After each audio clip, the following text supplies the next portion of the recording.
Bonjour à tous, je suis Raphaël et je vous emmène voyager avec moi dans le monde de l'ésotérisme, de la spiritualité et de l'invisible.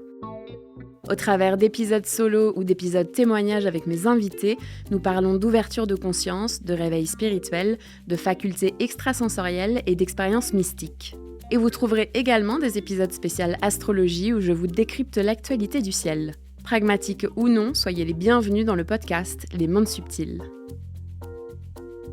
Aujourd'hui, j'ai l'honneur de recevoir à mon micro la douceur et la sagesse incarnée, Judith Sipel. J'ai eu la chance de la rencontrer et de partager une journée avec elle. Et cette rencontre fut un vrai coup de cœur. Je pense que vous aussi, vous allez l'aimer. Dans cette interview, Judith nous parle de sa première partie de vie, du mal-être constant, de la dépression latente, de l'annonce d'une maladie auto-immune à 25 ans qui l'ont en fait amenée à cheminer petit à petit, qui l'ont mise sur la piste, jusqu'au jour où une expérience mystique lui tombe dessus, littéralement, sur le chakra de la couronne, dans le métro aérien, entre les deux rives de la Seine. Premier moment de bascule, et pas des moindres. À partir de ce moment-là, plus rien n'était pareil, et elle a continué à cheminer jusqu'au jour où elle a rencontré Annick de Souzenel et les lettres hébraïques. Deuxième moment de bascule, et là, elle s'est plongée dans l'étude du symbolisme de ces lettres, dans la sagesse et l'intelligence qu'elles contiennent. Dans cet épisode, Judith nous parlera de Aleph, Bet et Lamed comme exemple, et de la joie cultivée grâce à cette rencontre avec les 22 lettres de l'alphabet hébraïque. Je vous souhaite une bonne écoute. Bonjour Judith. Bonjour Raphaël. Merci de m'accueillir chez toi. Donc pour la petite histoire, j'ai interviewé Judith il y a quelques semaines, à distance. Et l'enregistrement a fonctionné. Malheureusement, la qualité audio n'était pas bonne, n'était pas assez bonne pour être montée. Donc j'ai appelé Judith en m'excusant, en lui disant « Est-ce qu'on peut la refaire ?» etc. Et je viens à toi. Et je pense que ce qu'on disait dans la voiture il y a un instant, je pense que la vie voulait que Judith et moi passions une journée toutes les deux. Et c'est avec grande joie, vraiment. Voilà, donc je suis chez Judith, dans un endroit magnifique, avec la nature, avec des petits oiseaux que vous allez entendre pendant toute notre interview, qui sont avec nous. Voilà, écoute, merci beaucoup. Je trouve ton témoignage de vie absolument passionnant.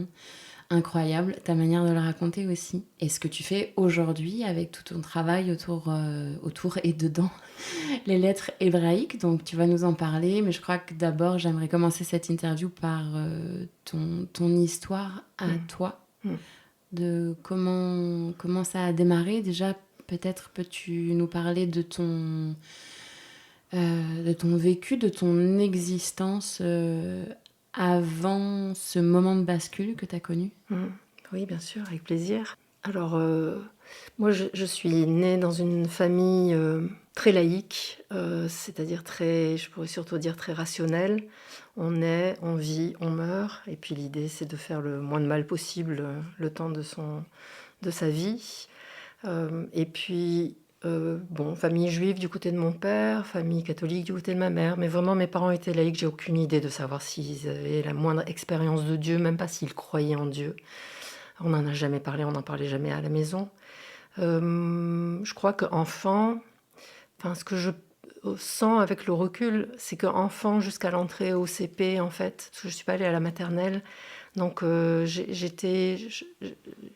connu des moments de grâce, en fait. Dans cette solitude de l'enfance, je sentais l'envers, déjà, le grand tout. Il y a des dimensions de moi, je pense, qui étaient dans un évidement intérieur, et alors qui était à la fois douloureux à vivre, bien sûr, mais lié à la solitude, mais aussi cet évidement intérieur qui m'a donné de nombreux instants de grâce. Et quand je suis entrée à l'école, donc au CP, c'est comme si je sortais de ma grotte, en fait, et j'arrivais sur le seuil du monde, et j'y connaissais rien aux enfants. Je ne savais pas comment ça fonctionnait, comment ça marchait, ce monde-là, des enfants, des autres. Et je me suis retrouvée complètement saisie sur le seuil, Alors, à la fois saisie, figée, de me dire: «Mais comment ça marche? Comment ça fonctionne ce monde?» et en même temps, tellement figée que je ne pouvais plus retourner dans la grotte intérieure. Et j'ai passé de nombreuses années comme ça, dans une errance intérieure, donc déjà enfant, hein, et puis après adolescente, et puis petit à petit, il y a eu, ouais, une dépression latente qui s'est installée et puis qui par moments est devenue criante. Et moi, j'étais coupée de tout. J'étais coupée de mon corps, j'étais coupée de mes émotions, j'étais coupée des autres. Et donc, je me blindais pour pas ressentir parce que je savais pas comment faire. Et sauf que j'en ai pris conscience plus tard, mais en fait, quand on se blinde pour se protéger, en fait, le blindage, c'est pour tenter de repousser l'extérieur, mais en même temps, le blindage, au fur et à mesure qu'on l'épaissit, c'est comme une muraille autour d'une ville, mais c'est une muraille qui s'épaissit vers l'intérieur, en fait. Ouais. Et donc, progressivement, j'avais de moins en moins d'espace intérieur, quoi, pour vivre, pour survivre. Et voilà, il y a eu un premier coup de semonce qui a déjà mis quelque chose en route. C'est le déclenchement d'une maladie. Donc j'ai une maladie auto-immune. Et quand le spécialiste m'a reçu, m'a annoncé le diagnostic, je me suis effondrée en larmes. Tellement j'étais démunie parce que j'avais aucun moyen intérieur en fait pour faire face à ça. Et lui, ça l'a beaucoup alerté et grande chance, il me l'a dit. Il m'a dit, mais dans une maladie, dans ce genre de maladie, il y a un facteur psychologique qui est très important. Et je suis inquiet de vous voir vous effondrer de cette manière-là. Et je me souviendrai toujours, vraiment. J'étais sur le seuil de sa porte, prête à partir. J'avais pris le rendez-vous pour la fois d'après. Je repartais avec une batterie de médicaments à prendre, etc. Et sur le seuil de la porte, je me suis retournée vers lui et je lui ai dit: «Est-ce que vous croyez que je devrais aller voir un psy?» Et il m'a dit oui. Et ça a été le début déjà. Donc voilà, je crois que c'était un jeudi, et le vendredi, je prenais rendez-vous. Et ça a été le début déjà d'un chemin intérieur voilà, de prise de conscience et de reconquête progressive d'un espace vital intérieur et mais ça a été un long chemin. Donc ça a été la première étape. T'avais quel âge à ce moment-là? J'avais 25 ans. C'est super jeune. Oui. C'est super jeune, ouais. Oui. Donc vraiment, il y a la vie qui est venue te chercher. Ah oui. Genre Judith fait quelque chose. Ah quoi. oui. Oui. Vraiment, il y a des forces de vie qui se sont mises en route et qui sont venues me chercher. Oui. Il y avait déjà on t'attend ailleurs. Et je me souviens, au bout de quelques mois de thérapie, je me sentais changer, quoi. Et j'avais vraiment l'impression d'être en gestation de moi-même. Et voilà. J'ai plein de tendresse pour cette Judith-là parce que j'avais l'impression que je me disais, mais combien de temps ça va prendre pour que je me mette au monde? Voilà, bon, puis maintenant, c'est près de 30 ans plus tard, je sais que la gestation, elle ne cesse jamais et qu'on passe de moment de gestation en moment de gestation avec des contractions, avec des mises au monde et puis on repart dans une nouvelle matrice et ainsi de suite. Oui, c'est des morts et des renaissances constantes dans la vie. Oui, exactement. Ok, donc à 25 ans, t'as cette maladie auto-immune qui se déclare. Enfin, en tout cas, tu prends conscience, tu commences ce travail avec la psychologue. Et tu fais quoi en termes de... dans la vie, tu travailles dans quoi? Alors à l'époque, j'étais professeure d'anglais à l'Éducation nationale. D'abord parce que ça avait été une rencontre extraordinaire avec l'anglais en 6e. Moi, je viens d'une famille donc, où on ne parlait pas de ses émotions, on parlait de rien. À part « passe-moi le sel », parler de la politique, parce qu'on peut regarder les infos, et puis et aussi qu'est-ce que tu as eu comme note aujourd'hui, c'était tout, on ne parlait pas des émotions. Et je me souviens très bien de cet enseignant. C'était mon premier jour d'anglais en 6e, et il était dans l'optique de faire du tout anglais, c'est-à-dire pas un mot français. Et donc, pour nous faire comprendre, il mimait. Et je me souviens de ce gars en train de suer, de transpirer, de forcer son expression, l'expression de son visage, etc., pour nous transmettre quelque chose de ce qu'il était en train de nous dire. Et là, tout d'un coup, j'avais une langue pour les émotions. Oui, Et d'accord. ce jour-là, je me suis dit, je deviendrai prof d'anglais parce que j'avais une langue pour les émotions. Voilà. Et dans le travail avec la thérapie aussi, c'est ce qui m'a permis petit à petit de reconquérir le français comme une langue des émotions. Et c'est aussi ce qui a sûrement contribué, dans une certaine mesure, à pouvoir lâcher la dimension de prof d'anglais. Bon, puis après, ça a été une rencontre magnifique. Mais grâce aux thérapies aussi, le fait de rencontrer mon enfant intérieur, ça m'a permis aussi de rencontrer les enfants que sont les élèves. Oui, donc ça a été vraiment une belle rencontre, quoi. Oui. Qui aujourd'hui, en fait, fait sens Oui, sur ton cheminement, tu vois, comment, exactement. en fait, tout est déjà là, c'est juste Oui. qu'on ne le voit pas vraiment. Oui. Ouais, ça, c'est intéressant, toujours. Et qu'est-ce qui s'est passé ensuite? Alors, ce qui s'est passé ensuite, alors vraiment pour donner la mesure que quand même, avec la thérapie, voilà, j'apprivoisais petit à petit mes émotions et le chemin a été très très long, mais j'étais absolument coupée des mondes invisibles, hein. Quand on me demandait, tu es de quel signe astrologique, je répondais, je suis du signe, j'y crois pas. Et tu sais à quel point ça me fait mal, parce que tu sais à quel point j'aime l'astrologie. Oui, mais moi aussi, maintenant, j'ai fait faire mon thème astral par plusieurs astrologues différents, parce que chaque courant d'astrologie va apporter des choses différentes, et chaque année, je fais faire ma révolution solaire. Donc, complètement. Mais La c'est Judith d'avant me fait mal. Ah ben moi, je l'accueille, la Judith d'avant. Je l'accueille parce qu'elle faisait avec les moyens du bord, et franchement, elle s'en est bien sortie. Ouais, franchement. Tu as raison de lui donner autant de Ouais, tendresse, t'as raison, ouais. absolument. Et donc voilà. ouais, t'étais complètement sceptique, C'est ça. hermétique à tout ça. Ah, complètement. Et puis, mais je vivais même pas là-dedans. Et puis voilà. Et un jour, j'avais 29 ans. Donc j'étais encore prof. J'étais chez moi de bon matin. C'était les vacances de Pâques.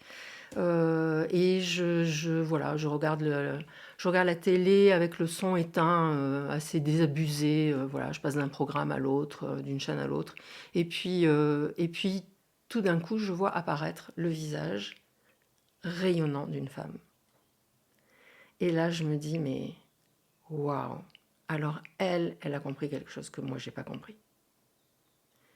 Et donc, j'ai vraiment eu envie d'entendre sa voix.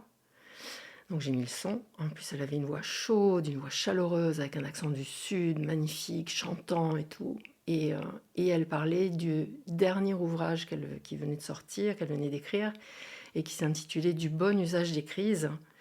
Et le titre m'a complètement parlé, en plus du bon usage des crises. Bah oui, ça je vois bien. Et c'était Christiane Singer. Voilà. Et donc ça a été une rencontre déterminante à travers l'écran de la télé. Et aussitôt, je suis partie, donc j'habite en banlieue parisienne, et je suis allée me promener à Paris. J'ai acheté ce livre-là dans une librairie. Et t'as senti l'appel du livre de Christiane Singer, quoi. Ah oui, c'était un appel, exactement. C'était une convocation. Voilà, c'était une convocation. Christiane t'a convoqué. Ouais. Ah oui, complètement. J'ai tellement d'amour pour cette femme. On en a parlé plusieurs fois, toi et moi, mais Christiane Singer, c'est quelque chose. Et en tout cas, si ce témoignage de Judith vous parle, allez regarder les livres de Christiane Singer, parce qu'il y a une porte qui s'ouvre, quoi. Elle amène quelque part, Christiane. Ah oui, et je suis tombée de ma chaise quand tu m'as dit pour la toute première fois qu'il s'était passé ça pour toi, quoi, que tu l'avais vu à la télé et que sa lumière t'a interpellée, t'a appelée. Ah oui. Et je trouve ça beau, le terme que tu viens d'utiliser, en fait, a été convoqué, quoi. Oui. Donc tu vas à Paris, tu vas acheter ce livre-là que tu vas acheter. Livre-là, du bon usage des crises. Et puis je me promène toute la journée à Paris, je le lis, je me pose dans des cafés, dans des parcs, je lis, etc. Je me promène. Et en fin de journée, en fin d'après-midi, je rentre chez moi. Et donc à l'époque, j'habitais à Asnières. Et quand on prend le métro pour aller à Asnières, à un moment donné, le métro passe en aérien pour passer par-dessus la Seine. Et j'étais dans le métro en train de lire. Et là, ça s'est passé exactement à cet endroit-là. Donc en aérien, entre deux rives, j'ai lu un passage qui a opéré un tel décalage à l'intérieur de moi par rapport à toutes mes croyances. Et ce qu'elle disait était à la fois tellement simple, tellement évident et tellement radicalement différent de mes perceptions, de mes croyances, que dans ce décalage, dans cet écart qui s'est ouvert, il y a une énergie qui s'est engouffrée. Alors ça a commencé pour moi par un rire. J'ai senti un rire qui montait en moi et qui se déployait dans toutes mes cellules. Et j'ai senti une force physique, vraiment physique, qui entrait en moi par le sommet du crâne. Donc bon, maintenant je sais que ça s'appelle la couronne, mais par le sommet du crâne et qui descendait en moi. Et c'était une force tellement physique, je veux dire que ça c'est descendu en moi, dans ma tête, dans ma gorge, dans ma poitrine et dans mon abdomen, et au point même que ça m'a écrasé les entrailles. Et j'ai eu l'impression que j'allais me faire dessus, quoi, que je n'allais pas pouvoir et me retenir. Voilà. Et donc, et je suis ressortie du métro, le monde était différent. Pendant 3 jours et 3 nuits, alors c'était le week-end de Pâques en plus, mais moi j'avais... T'avais pas connecté mais les non, trucs, quoi. mais non. Mais pendant 3 jours et 3 nuits, alors je n'ai pas dormi. J'étais dans une forme éblouissante. Voilà. Alors j'avais déjà cette maladie qui était déjà un peu douloureuse et handicapante, mais là je n'ai rien senti pendant 3 jours et 3 nuits. De ce côté-là, j'étais dans une forme éblouissante, aucun besoin de dormir, et surtout avec des flots de messages. Presque, c'est même pas des messages, c'est en fait, il m'a été donné l'accès à l'envers du décor.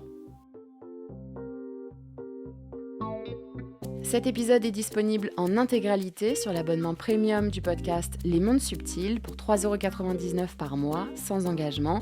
Pour Spotify, vous trouverez le lien dans les notes de cet épisode. Et pour Apple Podcast, vous pouvez vous rendre directement sur la page d'accueil du podcast.